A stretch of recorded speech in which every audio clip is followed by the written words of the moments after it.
কর্মীদের আমেরিকায় আনা এইচআইভি ভিসা কর্মসূচিতে বড় ধাক্কা।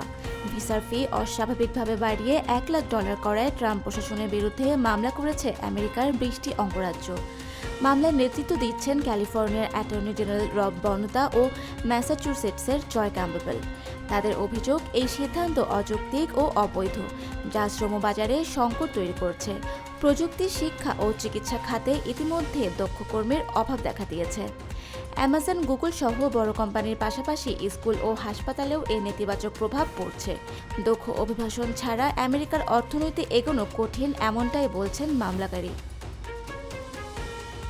গাজা উপত্যকায় ভয়াবহ মানবিক সংকট তৈরি করছে শক্তিশালী বাইরন ঝড়। তীব্র ঝড়ো হাওয়া ও টানা বৃষ্টিতে বাড়িঘর ও আশ্রয়কেন্দ্র ধসে অন্তত 14 জন নিহত হয়েছেন আর আহত হয়েছেন আরও অনেকে।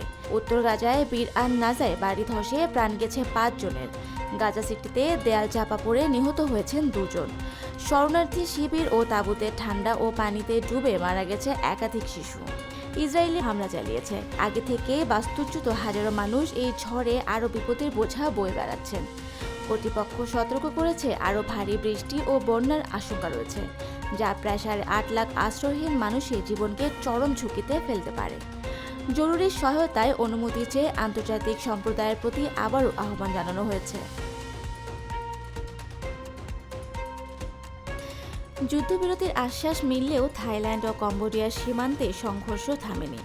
শনিবার ভোরেও দুই দেশের সেনাবাহিনীর মধ্যে গোলাগুলি অব্যাহত ছিল।